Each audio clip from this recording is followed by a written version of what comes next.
ever get the feeling that the things we see happening in the news today, they're not exactly brand new, right? Like they've got these deep roots going way back. Hmm. That's what we're looking at today, the history of the land of Israel. A place that's been making headlines for literally millennia. Exactly. And we're going deep using these excerpts from historical overview to try to uncover some of those roots. And I think what's going to blow people's minds is how a region with such ancient history is still like grappling with these very modern, very current challenges. Totally. Like, take 2011, for example.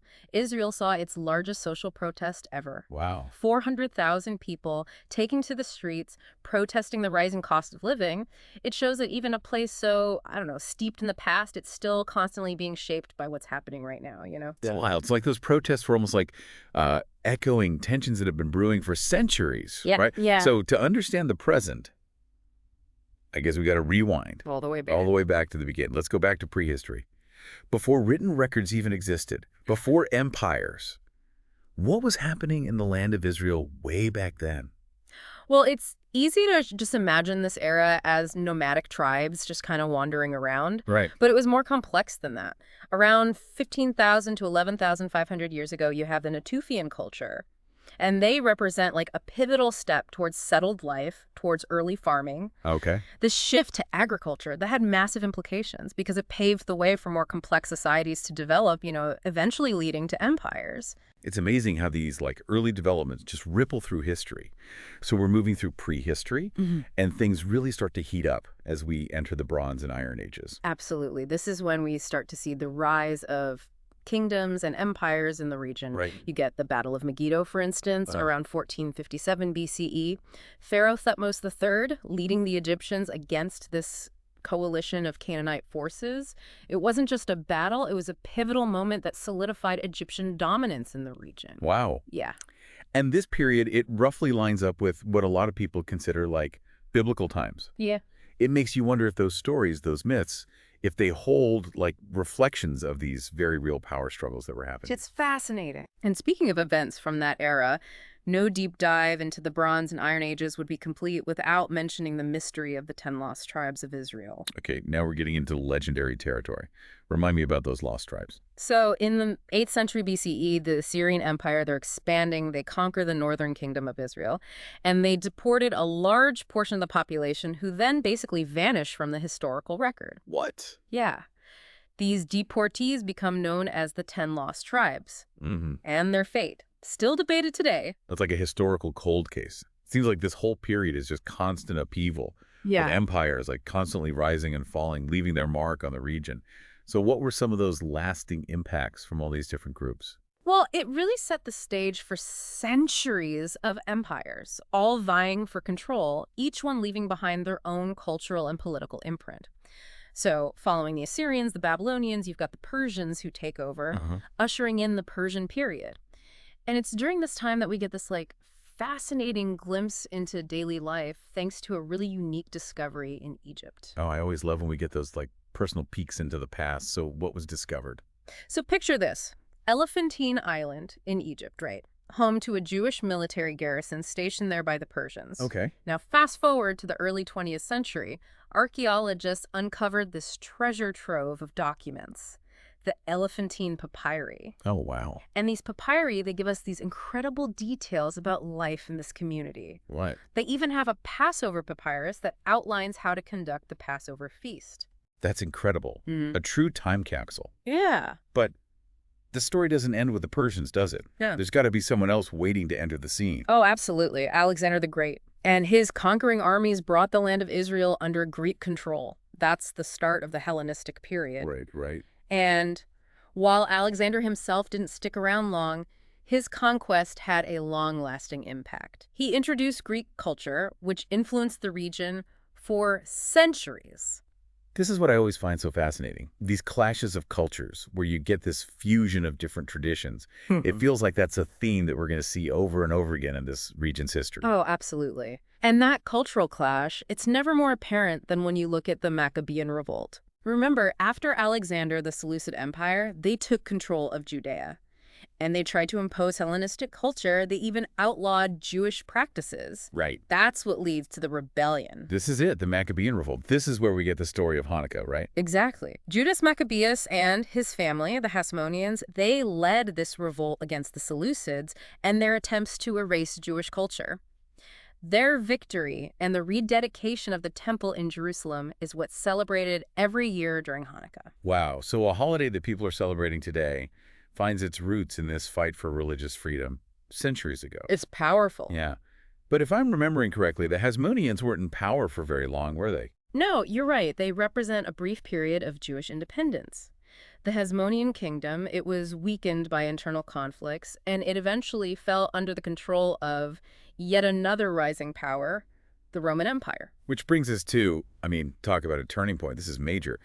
The Roman Empire completely reshaped the land of Israel, didn't it? Oh, without a doubt. The Roman conquest had this, profound impact on the region.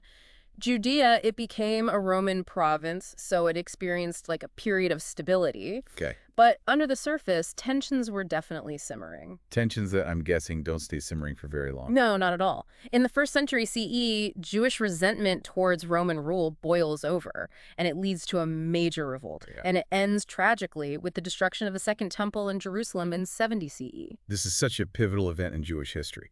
It wasn't just the loss of a building. It was like this. It was a pivotal moment that forced Judaism to evolve and adapt. Exactly. And with the destruction of the temple, the focus shifted to Rabbinic Judaism, which focused on the study and interpretation of religious texts. Right.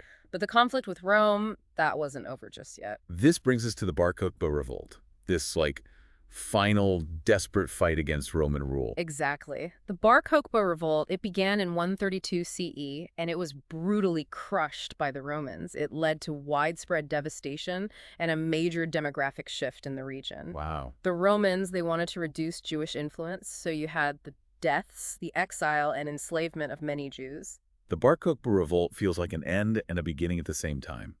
An end to any hope of Jewish autonomy, but then also the start of the Jewish diaspora as we know it today. It's a pivotal moment, for sure. And we haven't even gotten to the Byzantine Empire yet.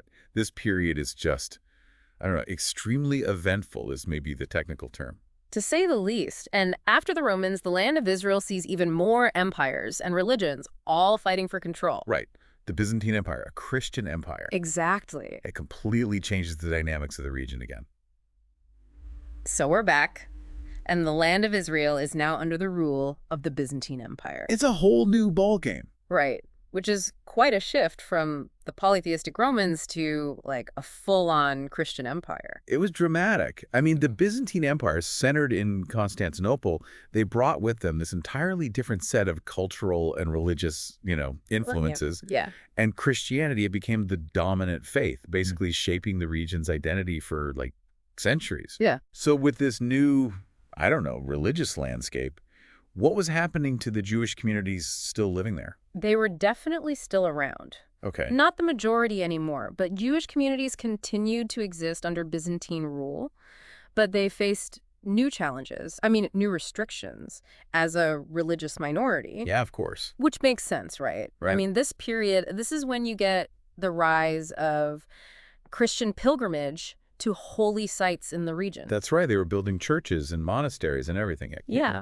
And over time, the land of Israel actually becomes a majority Christian area. Wow. But it's important to remember, even with this Christian majority, there were other groups, other faiths, who were also, vying for influence. You reminded me of a group we haven't even talked about yet. The Samaritans. Oh, right. They always seem to get lost in the shuffle when we talk about this era. They're kind of the forgotten group of this time, but they were there. Right. And they had their own thing going on. They had their own distinct religious beliefs and practices, tracing their lineage all the way back to the ancient Israelites. Interesting. And, they weren't exactly thrilled with Byzantine rule.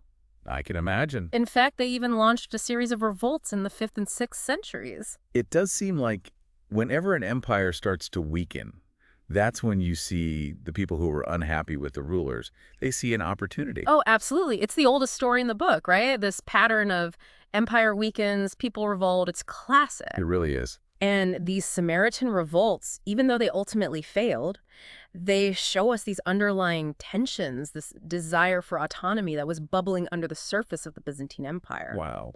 And all of this is happening in the background as, in the 7th century, this new power emerges on the world stage: Islam.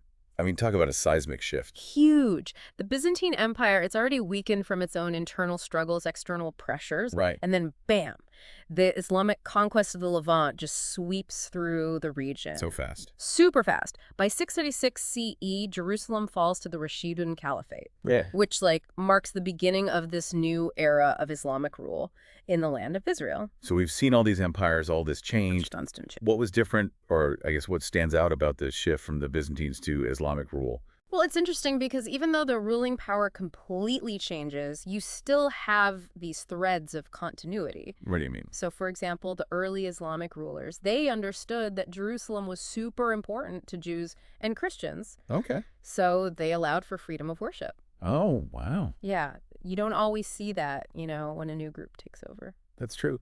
It reminds me that history isn't always as simple as just like winners and losers. Right. There's nuance, layers. Even during periods of massive upheaval, there's often more going on than just this group conquered that group, Totally. And just like with all the other empires, Islamic rule, it wasn't some monolithic thing. Right. Over the centuries, the land of Israel was ruled by a bunch of different caliphates: the Umayyads, the Abbasids, the Fatimids, each with their own distinct approaches to governance and, religious tolerance. The Fatimids. Didn't one of their caliphs make a pretty dramatic decision, shall we say, about a very important Christian holy site? Oh, you're talking about Caliph al-Hakim. Yes. He was something else. This is the guy who, in the year 1010, ordered the destruction of the Church of the Holy Sepulchre in Jerusalem. Wait, seriously? The church that's supposed to be on the site of Jesus' crucifixion and burial? One of the holiest sites in Christianity. That one. Yeah. Al-Hakim, he was known for being unpredictable, to say the least. And not exactly, what's the word, subtle? No, not at all. Wow. But even he had his moments. You mean he wasn't just set on obliterating every non-Islamic religious site? Right, because, get this. Yeah. After he orders the destruction of the Church of the Holy Sepulchre, he later allows them to rebuild it. And he even gives them money to do it. That is wild. What a roller coaster. Right. It makes you realize that these rulers, even the ones who seem like total fanatics, they're still products of their time. They're capable of both intolerance and sometimes, surprising acts of religious tolerance. That's true.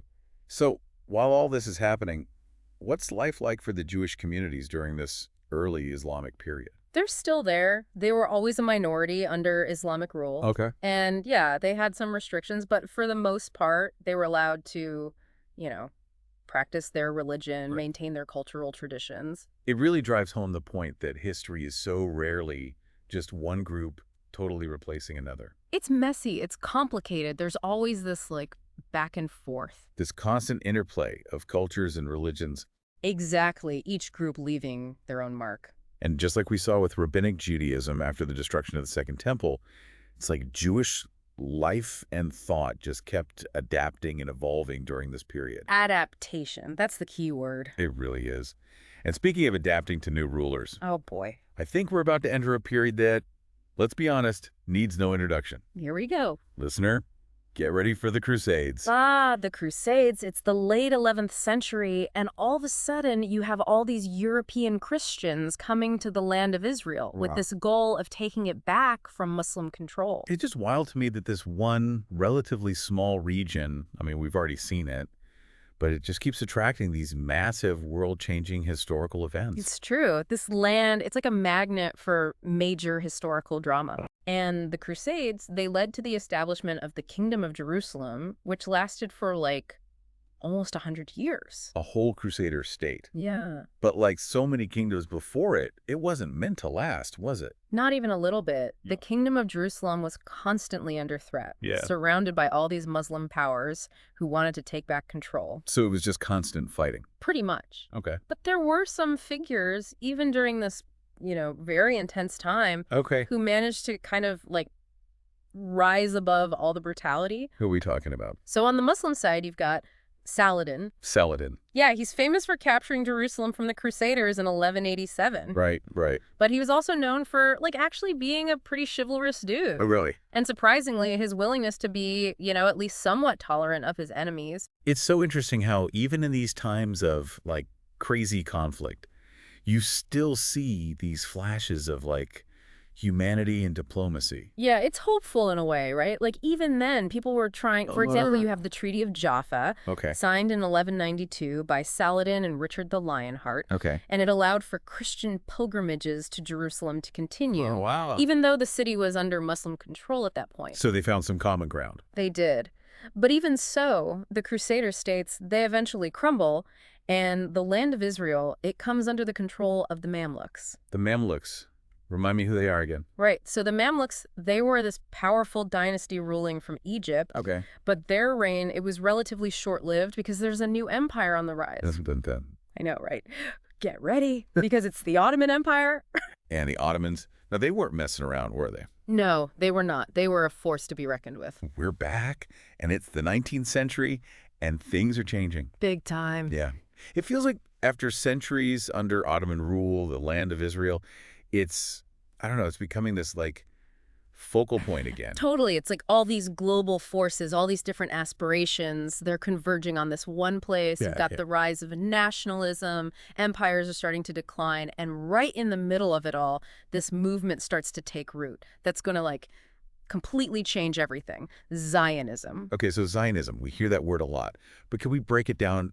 What was driving this movement? What was the heart of it all? Well, a few things come together at once. One, anti-Semitism is getting really bad in Europe. So naturally, you have Jewish people looking for a safe place to go, a refuge. Makes sense. At the same time, you've got this growing sense of Jewish national identity, people wanting self-determination. Right, it's happening all over the world at this point. Exactly. And then you add to that this incredibly strong, spiritual and historical connection to the land of Israel. Right. This longing to return to a place that's considered a spiritual homeland. So it really was this perfect storm, historically speaking, that led to this movement. Exactly. So how did it actually happen? How did these, aspirations become reality? What did the early Zionists do? Oh, they were about action. They didn't just talk about it. They started making it happen. So in the late 19th and early 20th centuries, you see this massive wave of Jewish immigration to Palestine, or Elia, as it's called. Yeah. And these weren't just people running away. They were pioneers.